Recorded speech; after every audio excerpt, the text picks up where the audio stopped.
noite, irmãos. Quem estava de manhã? Até que tem um grupo bom aí, né? Ou não aprenderam ou gostaram tanto que quer repetir a dose aí. Não, mas que bênção. Isso é importante. A palavra de Deus, ela é viva. E mesmo falando o mesmo tema, a mesma pessoa, eu sei que não é a mesma coisa, né? E como arroz e feijão, né? A gente come todo dia.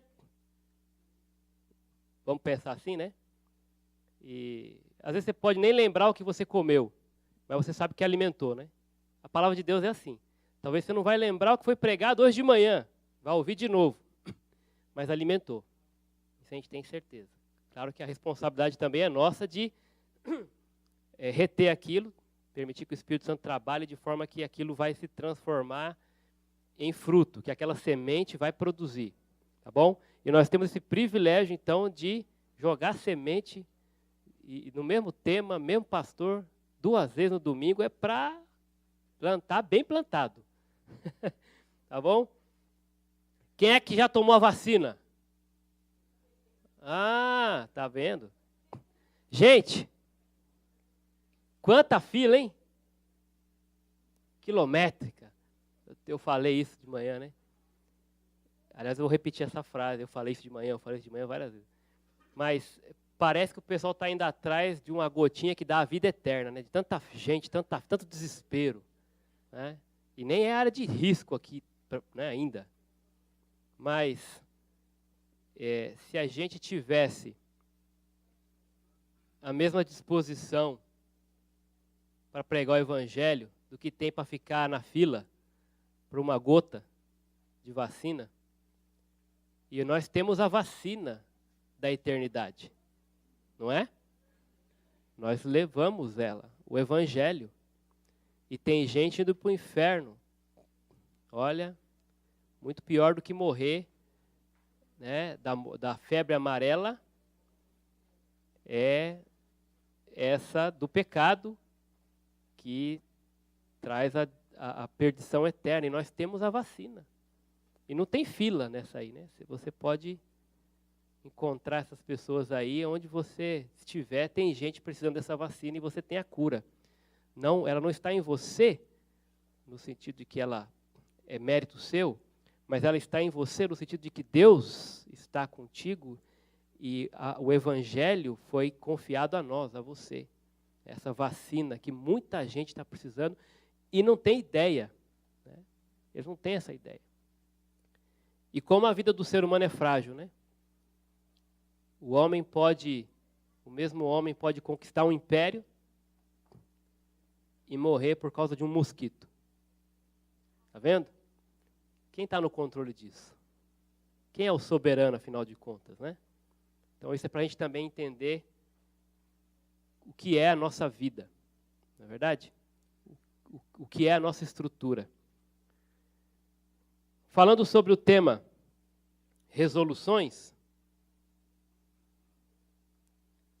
é importante perceber que a Bíblia, ela começa com uma resolução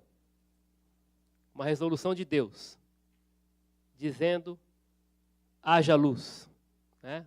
Deus cria, o ato criador de Deus, e na criação, a criação envolve várias resoluções de Deus. Deus decide criar, ele resolve, vou fazer os luminares, eu resolvo agora separar a porção seca das águas, eu resolvo agora instituir manhã e tarde, eu resolvo agora criar as plantas, as árvores frutíferas, os animais, os que rastejam, os peixes do mar, as aves, enfim. E ele resolve também criar o homem. Resoluções de Deus. Deus decidiu fazer. A Bíblia começa com resolução. Aí quando chega no homem, o primeiro casal também resolve. Aí existe uma resolução em Gênesis capítulo 3, aliás, que foi muito ruim para nós. O homem resolve comer do fruto. Essa foi uma resolução, ele decidiu.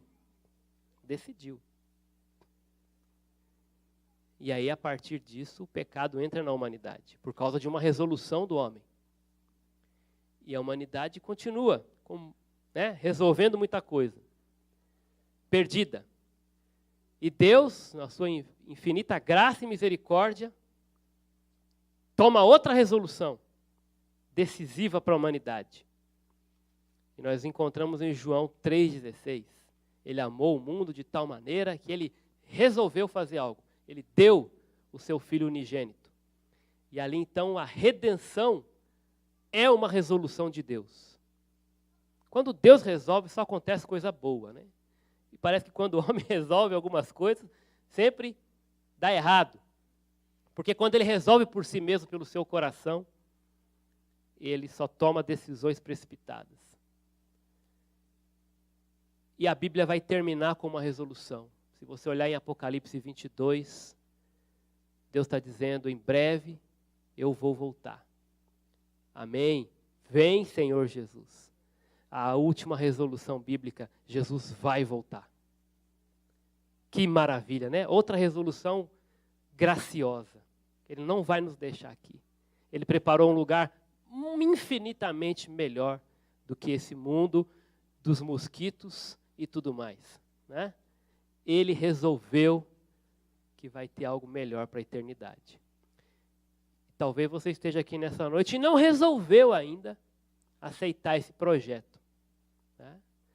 E são resoluções, são resoluções. A Bíblia foi escrita para você conhecer essas resoluções de Deus a seu favor. A ceia do Senhor, que nós vamos celebrar nessa noite, ela é o símbolo da maior resolução do nosso Deus, de ter decidido se entregar por mim e por você. A morte de Cristo foi a maior resolução de todas, né? Para quê? Para que eu pudesse ter vida, para que eu pudesse ter vida, para que eu pudesse ter a salvação. Falando sobre o tema dessa manhã e noite, a resolução de valorizar a família. E aí, quando nós pensamos em valorizar a família, vem na mente muitas resoluções práticas, né? Muitas decisões do que eu poderia fazer para valorizar mais a minha família. Por exemplo, dar tempo, ter mais tempo com a minha família. Parar tanto de fazer coisas, né, que não envolvem a família e dar mais tempo para realizar tarefas ou projetos que envolvam mais a família. Resolução de cuidar mais da saúde da família, né, naquilo que vai comer, né, tempo que vai dormir, vai descansar, tempo de lazer, cuidar da saúde, um exercício em família. Tem família inteira aqui que faz exercício junto, né? Eu já falei sobre isso aqui. Enfim, aliás, eu estou precisando, né? Estou precisando voltar a fazer alguma coisa em termos de exercício, cuidar mais da saúde. Segunda-feira eu completei aniversário, na terça eu fui no médico, voltei lá com a sinusite, né, de diagnóstico, mais uma tal de otite, né? Então, falei hoje de manhã, otite para mim é o técnico da seleção brasileira, né? E até então era coisa boa, agora esse otite aí é ruim. Consequência da sinusite, ficou com a tal da otite. Eu estou meio surdo aqui, então faz parte, estou tratando. Mas precisa cuidar da saúde, porque quando alguém da família está doente, a família inteira sofre as consequências. Se é o filho, o pai e a mãe tem que ficar ali dedicando, comprando remédio, cuidando. Se é o pai, deixa de trabalhar, a família pode sofrer com isso. Se é a mãe, então, aí acabou tudo, né? Se o pai ficar doente, ainda dá para empurrar. Mas se a mãe adoece, gente, já percebeu? Aí para geral a família, né? Não pode, a mãe não pode ficar doente. Se a mãe ficar doente...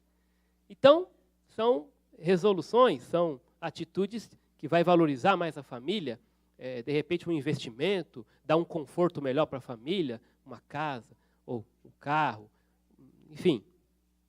Agora, eu estava pensando sobre essa questão de valor, e eu pensei nesse texto, me veio à mente esse texto clássico.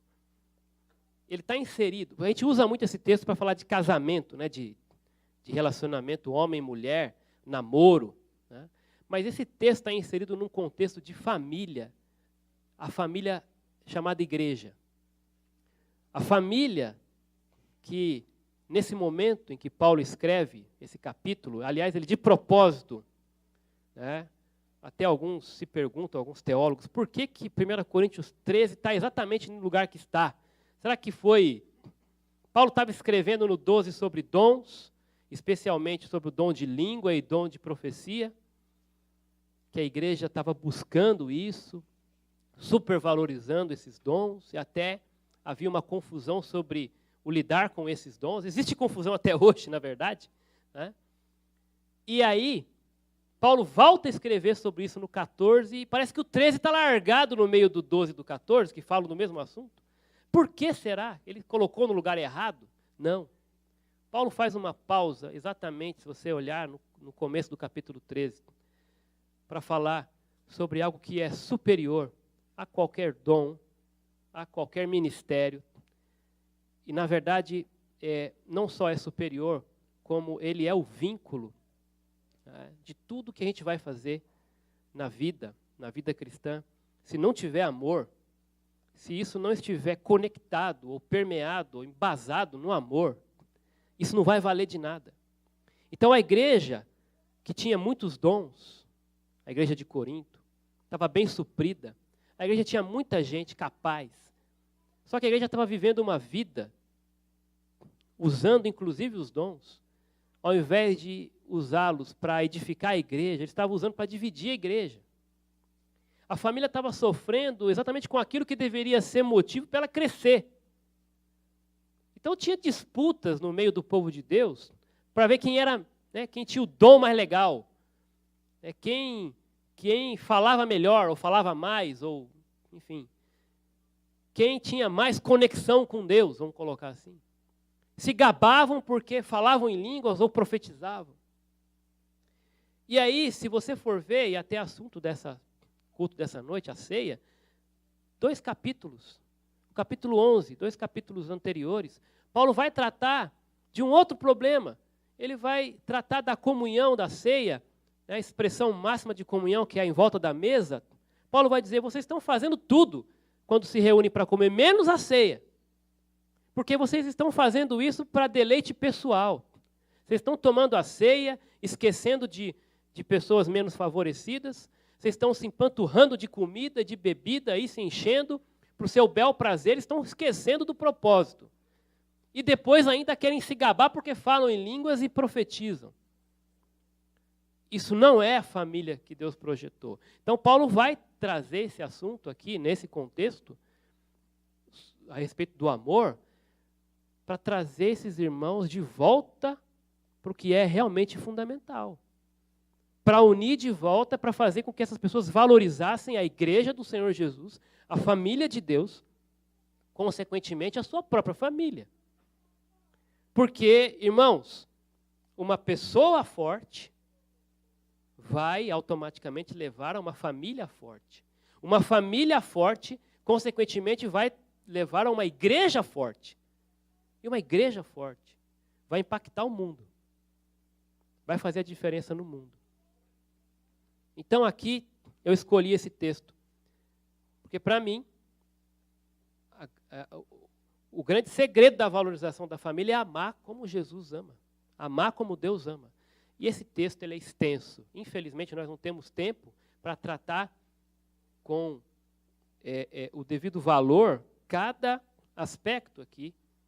E cada item, cada característica desse amor é assunto para uma palestra ou mais, tá bom? Mas eu separei em blocos nos versículos aí. Então, primeiro bloco, eu entendo que valorizarei a minha família quando eu for, conforme o versículo 4, descrevendo o amor, na verdade ali o amor está sendo personificado, porque Deus é amor. Então, tudo que nós vamos ler aqui, dessas características, elas brotam do caráter do próprio Deus. Logo, paciente, benigno, não invejoso, não se vangloria, não se orgulha, são características do caráter de Deus que Ele quer que nós tenhamos, porque Ele deixou o Espírito Santo em nós, exatamente para expressarmos essas características de amor, para que a nossa família seja valorizada, para que o mundo veja, através de famílias fortes, o próprio amor de Deus brotando através de pessoas que professam o seu nome. O amor é paciente, então eu serei, ou valorizarei minha família quando eu for paciente. E aqui é aquela característica de ser longânimo, de esperar com alguém. Ok? Aquele espírito que nunca desiste. Deus é assim. Isso está retratado no Salmo, quero que você abra comigo, deixa marcado aí, 1 Coríntios 13. Olha que interessante, o Salmo 103. E é dessa maneira que Deus age com o seu povo, que Ele expressa o seu caráter aqui, que Ele quer que você também expresse na sua casa, na sua família, agindo com paciência. E olha que falta muito isso nas famílias, né? Paciência. Paciência do pai com o filho, do filho com o pai, dos irmãos, dos cônjuges. Paciência é uma virtude em falta hoje nas famílias. E Deus, aqui no Salmo 103, a partir do verso 8, diz: o Senhor é compassivo e misericordioso, demora para irar-se, e Ele é grande em amor. Não acusará perpetuamente, nem conservará sua ira para sempre. Não nos trata de acordo com os nossos pecados, nem nos retribui segundo as nossas transgressões, porque o seu amor para com os que o temem é grande. Tanto quanto o céu se eleva acima da terra, como o oriente se distancia do ocidente, assim Ele afasta de nós nossas transgressões. Como um pai que se compadece do seu filho, assim o Senhor se compadece dos que o temem. Essa aqui é a característica de um Deus compassivo, misericordioso, paciente. E o texto vai ser bem claro, Ele demora para se irar, Ele é grande em amor. Nós precisamos em família aprender esse atributo, essa característica, essa virtude de não irar-se, e demorar para se irar, ser compassivo, olhar para as falhas, para os erros dos nossos familiares e poder olhar com essa virtude da paciência, né, que Deus mesmo tem para conosco. E muitas vezes Deus age dessa forma conosco, sempre, né, age dessa forma conosco, e muitas vezes nós esquecemos de agir da mesma forma com o nosso próximo, ainda mais com aqueles que nós amamos da nossa família, filhos, cônjuges, pais, irmãos. Conectado a essa virtude da paciência vem a bondade. A bondade e a paciência andam juntas, né? E nesse texto nós vimos isso. E essa bondade ela tem dois aspectos. Ela se refere a coisas, né? Quando quer dizer que aquilo é bom, aquilo é útil, aquilo é benéfico, ou seja, é bom para o propósito pelo qual ou para o qual ele foi pretendido. E eu cito aqui, por exemplo, o microfone, como eu falei hoje de manhã, esse microfone é bom. Então esse termo refere-se a coisas como sendo úteis e servem para o propósito ao qual foram criadas. Tá? Então ele é bom para isso. Mas também fala de, obviamente, de pessoas. E quando fala de pessoas, o termo aqui fala de ser amável, daquela bondade que se expressa em cortesia. Existe cortesia dentro de casa? Né? Muitas vezes a cortesia fica lá fora. Né? Cortesia é fácil mostrar para os outros, para os estranhos. Mas para os de casa, às vezes a coisa é no toma lá da cá. Né? E aí nós ferimos esse princípio do amor. O amor é bom, ele é benigno. Ele é cortês, ele é carinhoso. Ele é mostrado em atos de compaixão.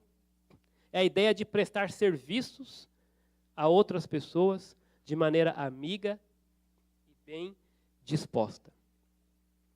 É assim que você tem servido dentro de casa? Quando alguém pede um copo d'água, por exemplo, você faz um serviço bem disposto? É difícil, né? Eu sei que, na verdade, assim, eu não sei explicar o que acontece. Eu já falei isso.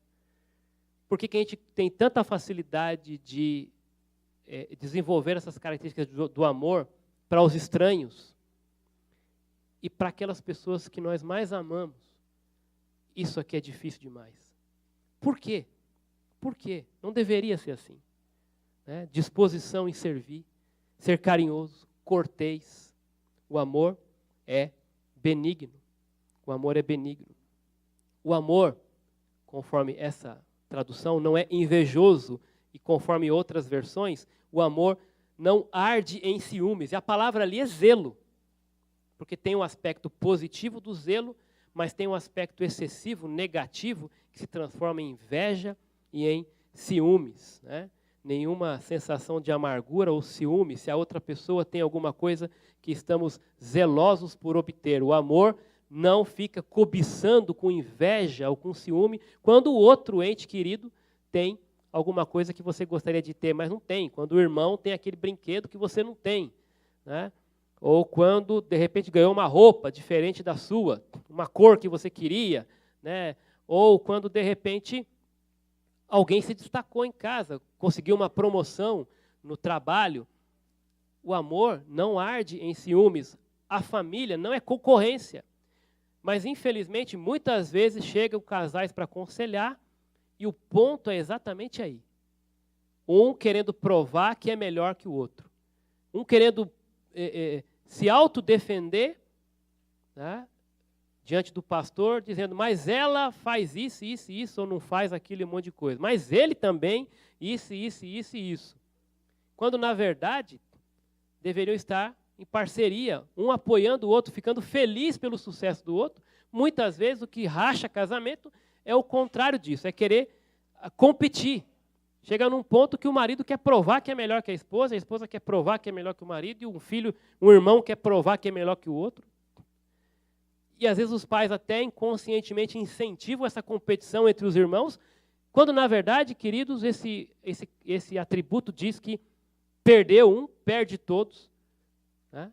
Se o marido está perdendo, a família está perdendo, se a esposa está perdendo, está sofrendo, sofre todo mundo. Se o irmão está sofrendo, o outro não tem que, né, bater no peito e falar, é porque eu sou melhor que ele.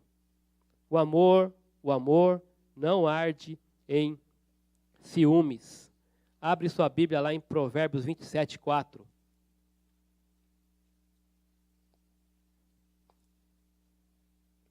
Provérbios 27:4. Se eu achar rapidamente aqui, eu vou ler, porque a gente tem o tempo curto. O furor é cruel e a ira é impetuosa, mas quem poderá resistir à inveja? Viver num lar cercado de inveja é pesado demais, é difícil, né, irmãos? E isso não reflete o caráter de Deus, isso não reflete o amor que vem de Deus, porque o amor que vem de Deus, ele não é invejoso, ele não arde em ciúmes. O amor que vem de Deus também não se vangloria, conforme algumas versões aí, não se ufana. Né? E aqui, a ideia do texto, o sentido aqui é um orgulho intelectual. Ele está em conexão com o próximo, que é o se orgulhar. Né? Mas ele tem esse aspecto específico do orgulho intelectual, a vanglória, né? De se ufanar, de achar-se melhor intelectualmente do que o outro.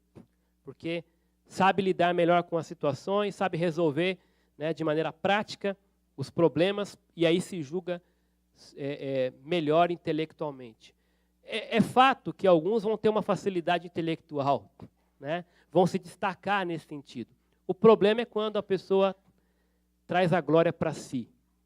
Quando ela traz a glória dos seus méritos intelectuais para si, como se o mundo precisasse realmente dela, a família não viveria sem ela, sem as suas ideias, isso começa a inchar essa pessoa.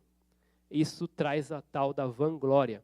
Por isso que eu falei que está em conexão com o orgulho, porque a vanglória, ou o orgulho, leva à vanglória. O que é o orgulho? Né? E o amor não se orgulha. Né? O amor, essa palavra quer dizer encher de vento. Encher-se de vento, ou inchar. Isso é o orgulho. Né? Encher de vento, né? Um balão, né? O que é o orgulho? É nada diante de Deus, é nada, porque nós não somos nada. Então, orgulho é pensar a respeito de você mais do que você é. Então, se a Bíblia diz que você não é nada sem Deus, Jesus falou, sem mim, vocês não podem fazer nada, né? Então, se você pensar um pinguinho, você já está com orgulho. Porque pensar mais do que eu sou, se eu não sou nada, se eu pensar qualquer coisa, por mim mesmo, eu já estou cometendo o pecado do orgulho.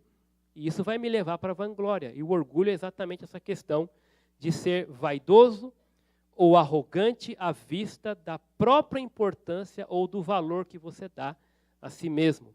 O amor não se vangloria, o amor não se orgulha, não se enche, não se incha, né, desse sentimento que a Bíblia chama de algo que é vazio.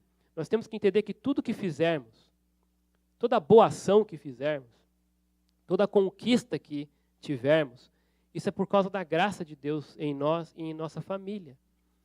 Não adianta chegar batendo no peito, dizendo, do jeito que eu falei aqui, se não fosse eu, o que seria dessa casa? Né?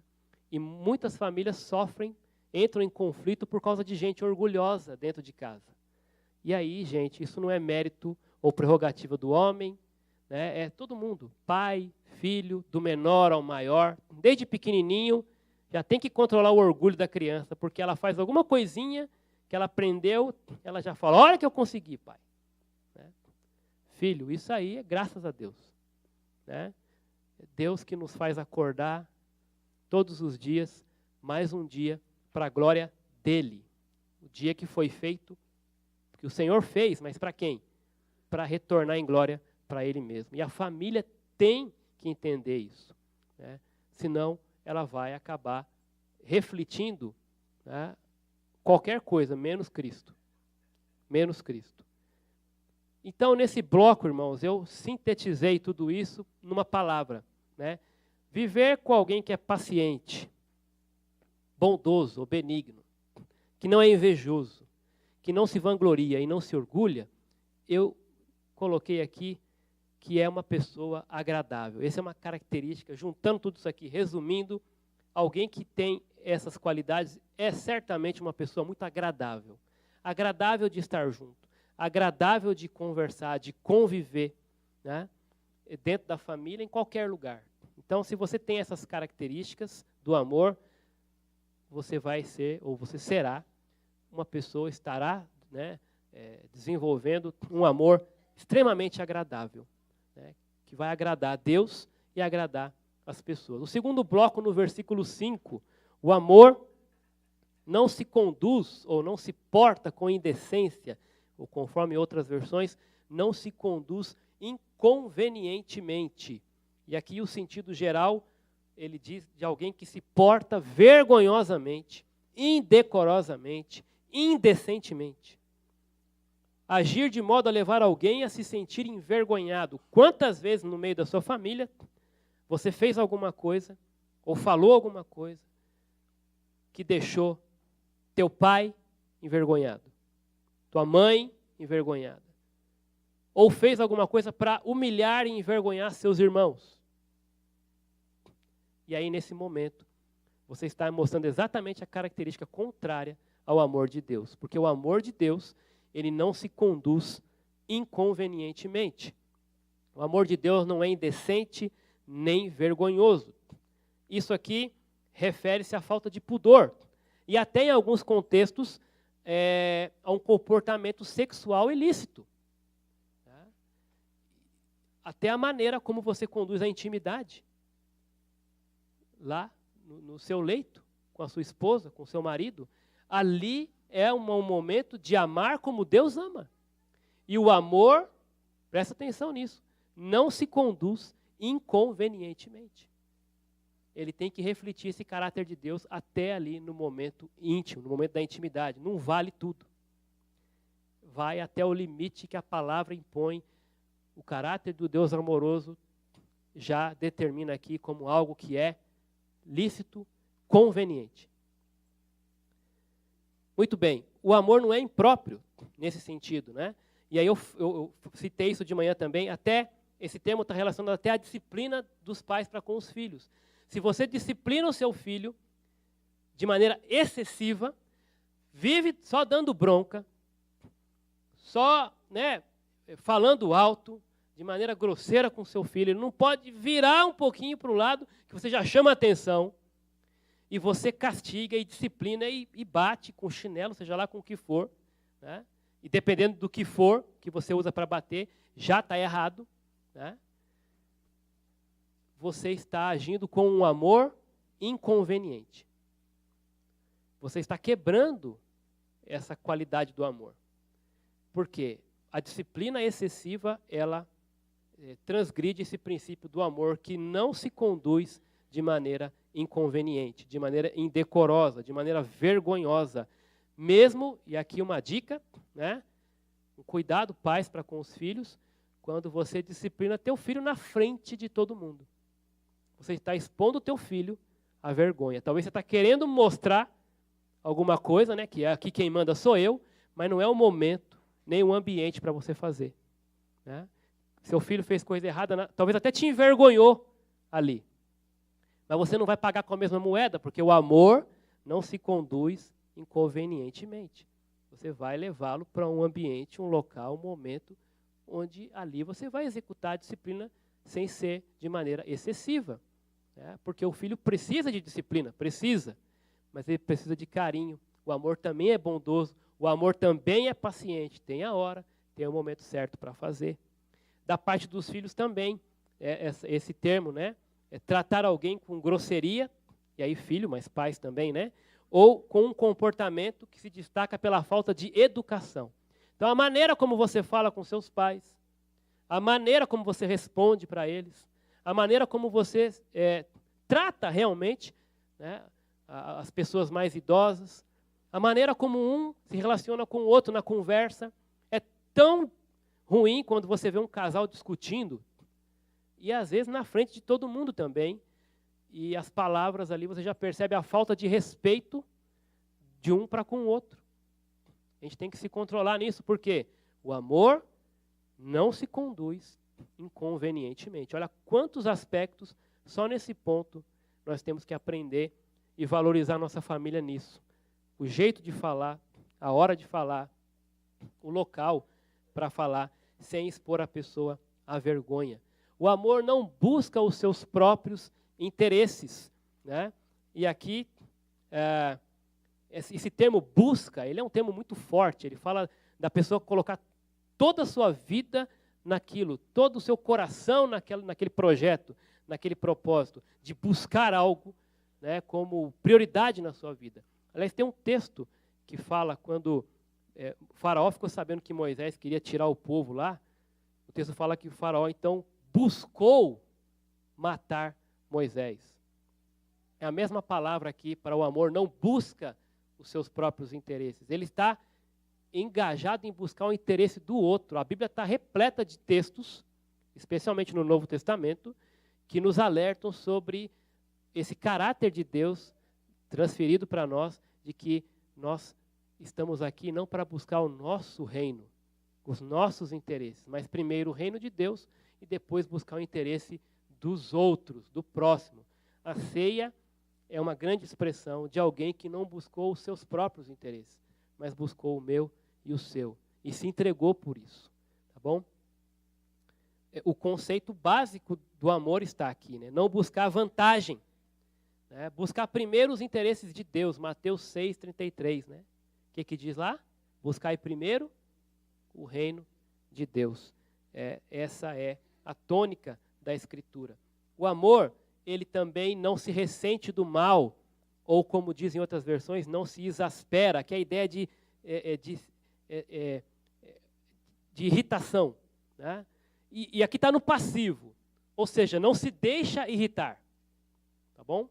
Então o amor que vem de Deus, né, não é provocado à ira. Literalmente assim, o amor não é provocado para a ira. É uma pessoa que, mesmo diante das provocações, mesmo diante do sofrimento, mesmo diante de um conflito dentro de casa, ela não se deixa descontrolar. Por quê? Isso está em conexão com as outras virtudes da paciência, da benignidade, de não se conduzir inconvenientemente. Logo, não se deixa provocar a ira. Né? É uma pessoa que tem esse controle, esse domínio próprio. Okay? Não se ressente do mal. É interessante isso aqui, né? Dentro do estudo que eu pesquisei, aliás, esse estudo foi trazido para nós aqui no ano 2000 pelo pastor Alan. Né? E a gente vai guardando algumas coisas e Deus, quando traz, a gente pesquisa e muita coisa útil. Né? E nesse ponto aqui, não somente devemos guardar-nos das súbitas respostas irritadas dos nossos lábios, mas também guardar-nos dos sentimentos de ressentimento, amargura e malícia, que podem se acumular nos nossos corações quando somos prejudicados. Quanta coisa você carrega no teu coração de amargura por causa de alguém da sua família que fez algo para você. Se você está carregando isso, você está quebrando esse valor do amor, né? Essa virtude, um amor que não se ressente do mal, mas ele perdoa, ele trata, e ele aceita o perdão também. Quando feridos ou prejudicados, nós devemos perdoar. Ainda mais quando o assunto é família. Família. De novo, nós temos uma facilidade, eu não entendo porquê, né, de perdoar mais rapidamente as pessoas estranhas, ou as pessoas que são conhecidas nossas, e quando o assunto é com um parente nosso, com um amigo de casa, um irmão, um cônjuge, um pai, um tio, um avô, enfim, aí, infelizmente, a gente é muito duro, porque parece que quando alguém nos fere, não perdoar é como guardar um trunfo, né? Você não está guardando um trunfo, né? Você está guardando um peso que não vai te impedir de andar de acordo com a vontade de Deus. Isso não é mérito. Guardar ressentimento não é bom para ninguém. Quebra esse princípio do amor, essa característica do amor que não se ressente do mal. O amor também, nesse conjunto do versículo 5, eu sintetizei isso numa palavra. Aquele que, né, uma pessoa que não se porta com indecência, não se conduz inconvenientemente, não busca seu interesse, não se enfurece e não se ressente do mal, ela chegou para mim nesse ponto aqui de uma pessoa madura, que é bom e agradável também conviver com ela, porque é uma pessoa madura, é uma pessoa que não vai espanar por qualquer coisa, é uma pessoa que vai saber se portar, né, com você no tete-a-tete e também em público. Ela vai saber falar, ela vai saber ouvir, ela vai saber se comportar, ela vai priorizar o seu bem.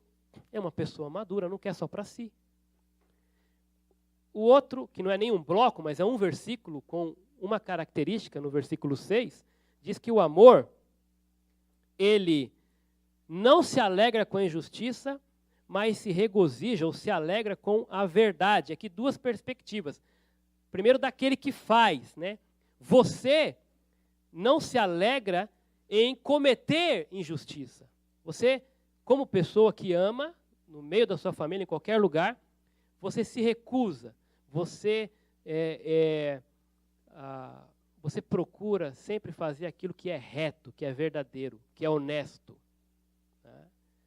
Você não gosta de trapacear, você não se sente bem fazendo isso, levando esse tipo de vantagem. Né? Aquela pessoa que, mesmo quando está sozinha, ninguém está vendo, mas mesmo assim, eu vou proceder de maneira honesta e verdadeira. Não vou passar a perna em ninguém, não vou fazer nada que não seria agradável aos olhos de Deus. Mesmo quando não tem ninguém vendo, essa pessoa entende o que é o amor, que não se alegra com a injustiça, mas se alegra com o que é certo, o que é correto, o que é justo, o que é honesto, o que é verdadeiro. Eu vou fazer o que é certo. Não importa quem esteja vendo. Não importa o prejuízo que isso vai trazer, talvez, aqui, no contexto que está inserido. Talvez um prejuízo financeiro, porque tem que fazer o que é certo. Mas se é certo, é certo. Eu me alegro com a verdade. Me alegro com a verdade. E também tem o outro aspecto, tanto da parte quando você está realizando o ato, quanto também no momento em que você está vendo alguém cometer injustiça. O amor não se alegra com a injustiça. Então, quando você vê algum irmão em pecado, ou fazendo algo errado, você não se alegra com isso, e você vai exortar esse irmão. Você não vai se contentar em fazer vistas grossas, e falar assim, é ele, né? Então, ele que se resolva lá com Deus. Eu não estou nem aí. Não. O verdadeiro amor não se alegra com a injustiça. Nem a que ele comete, também a que ele vê o outro cometer. Então ele não é responsável por mudar a pessoa, mas ele tem a responsabilidade de exortar aquela pessoa em amor e alertá-la quanto à injustiça que está sendo cometida. Olha, meu querido, isso aqui não se faz. Isso não agrada a Deus. Isso não reflete o amor que vem de Deus. Você tem que parar com isso, né? E tem que levar isso até, né, as instâncias que são cabíveis, né, tanto no comportamento, no tete-a-tete, no individual, né, no um a um, e se aquilo não for resolvido, isso tem que ser levado para uma instância onde outras pessoas serão envolvidas para que aquele pecado seja interrompido. Você não pode fazer vistas grossas ao pecado dos outros, muito menos as pessoas da sua casa, da sua família. Ah, lá na igreja é uma beleza, chega em casa, aí descamba para fazer aquilo que é injusto, que é desonesto, que é ilegal, que é pecaminoso. Eu não vou me conformar com isso. Seja quem for, pode ser meu pai, dentro da educação e do respeito, eu tenho que exortar meu pai, se eu ver o meu pai cometendo uma injustiça. Se é minha mãe, se é meu marido, se é meu irmão, eu tenho que, com amor, dizer, isso está errado. Por que diante das pessoas não faz, e aqui no meio da família, você mostra quem é? Não pode, não agrada a Deus. O verdadeiro amor, se você quer valorizar a sua família, você tem que entender que o verdadeiro amor não se alegra com a injustiça, mas se regozija com a verdade. Com a verdade. É um estilo de vida reto e santo. Estou correndo um pouquinho aqui. Para essa pessoa aqui, eu coloquei aqui uma palavra que definiria ela, ordeira. Pessoa ordeira é essa pessoa que zela, que preza pela ordem, por aquilo que é reto, por aquilo que é honesto, por aquilo que é verdadeiro.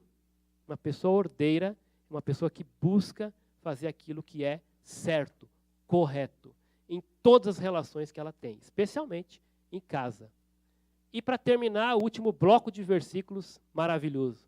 Tudo pode, tudo sofre, tudo crê, tudo espera, tudo suporta. Aqui no grego existe o que nós chamamos de quiasmo. Quando o primeiro termo se relaciona ao quarto e o segundo ao terceiro. Né? Por exemplo, aqui no caso, o amor tudo sofre, logo tudo suporta. Porque tudo sofre, tudo suporta. O amor tudo crê, por tudo crer, tudo espera. Uma coisa ligada à outra. Né? Agora, essas características elas têm que estar existindo em nós, especialmente no ambiente do lar, e assim estaremos valorizando nossa família. Tudo sofre, aguenta todas as coisas. A ideia de alguém que suporta pacientemente, debaixo de aborrecimentos e dificuldades que vêm dos outros. Tudo crê. Aqui é exatamente a ideia de confiar. Confiar. E olha, parece até estranho, mas ter fé nas pessoas. É como assim, pastor? Eu tenho fé em Deus. Sim, sim. Mas esse aspecto da fé de confiança. Ah, mas a Bíblia não diz maldito o homem que confia no homem. Mas se você continuar lendo, você não pode parar aí, né? O que a Bíblia quer dizer com isso? Que deposita nele toda a sua esperança. Mas eu tenho que confiar nas pessoas. Ué, se eu não confiar na minha mulher, na minha esposa, o que será do meu casamento? Se minha esposa não confiar em mim, se eu não confiar no Cidiel, como vai ser a nossa relação aqui? De amigos, de irmãos? Eu tenho que confiar nele. E ele tem que confiar em mim. Tá? Por quê? O amor, tudo crê. Se eu amo, eu confio. Quando o amor não tem nenhuma evidência, ele acredita no melhor. Temos que lutar contra a tentação de desconfiar das pessoas, ou desacreditar, ou de acreditar no pior sobre as ações ou motivos dos outros. Às vezes os outros falam, a gente ouve dizer, e acaba acreditando em coisas que sequer existem. Sabe aquela frase? Ah, Cidiel, eu não te conhecia, eu nunca conversei com você, e eu sempre imaginava que você era tal pessoa. Era desse jeito. Ah, agora eu te conversando com você, eu vi que não é nada disso. Mas por quê? Por que eu desacreditei tão fácil? Se eu nem conhecia o cara. Por que nós temos uma facilidade de pensar negativamente ou pensar de maneira ruim a respeito de alguém que a gente nem conhece? E se é o nosso familiar, então, por quê? Por que nós deixamos de acreditar nas pessoas? Por que nós deixamos de acreditar que Deus pode mudar aquela vida? Por que nós deixamos de acreditar que aquela pessoa pode de fato se arrepender? Por que nós deixamos de apostar nisso? Por que nós deixamos de investir no discipulado? é exatamente por isso que está ligado o próximo ponto. Se eu creio, eu espero. E espero em quem? Espero em Deus. Espero naquele que pode resolver, naquele que pode mudar as circunstâncias, naquele que pode mudar as vidas. Eu tenho que acreditar e esperar que Deus vai fazer a sua obra. Se eu tenho um filho que está desviado, que está longe, eu tenho que acreditar. Eu tenho que acreditar. Eu não posso ficar convivendo com aquele filho com palavras que vão depreciar, que vão apenas afastá-lo, que vão trazer para aquele filho um conceito de Deus que ele vai odiar. Mas você não presta, você não faz nada que agrada. E tal. Não, filho, eu tenho orado por você. Porque isso é o resultado de esperar. Esperar não é passivo. Eu espero colocando diante do Senhor nas minhas orações. Filho, eu acredito que um dia Deus ainda vai transformar a tua vida. Você é um bom menino. Filho, eu estou orando por você. Filho, parabéns. Eu estou crendo. E por crer, eu espero. Espero no tempo do Senhor. Espero na maneira de Deus de agir, que é sempre melhor que a minha. Muitas vezes o esperar vai ser num comportamento sem palavras. A Bíblia fala sobre isso em relação ao marido descrente, que a mulher vai ganhar o marido sem palavras. Por quê? Porque crê e porque espera. Mas também, muitas vezes, as palavras elas vão trazer um impacto. Né? Uma palavra bem colocada, uma palavra que edifica, uma palavra que vem de Deus. Por isso, o amor tudo crê, tudo espera. Ele tem esperança a respeito de uma pessoa, porque sabe que Deus opera todas as coisas para o bem daqueles que o amam. O amor, e isso já vai ser uma ponte para a ceia, tudo suporta. Tudo suporta. Essa palavra tudo suporta, ou suporta, ela é um termo militar. Geralmente aparece numa literatura secular como fundo a ideia de ações heróicas. Aquela pessoa que resistiu até o fim. Uma perspectiva futura, como também presente, fala de uma coragem duradoura que, tendo feito tudo, permaneceu firme até o fim. Quer maior exemplo do que o nosso Senhor Jesus? Olha para essa mesa. O amor tudo suporta. Ele suportou a cruz por mim e por você. Ele suportou a cruz porque me ama, porque me amou até o fim. E o texto bíblico fala a respeito desse amor até o fim para com seus discípulos.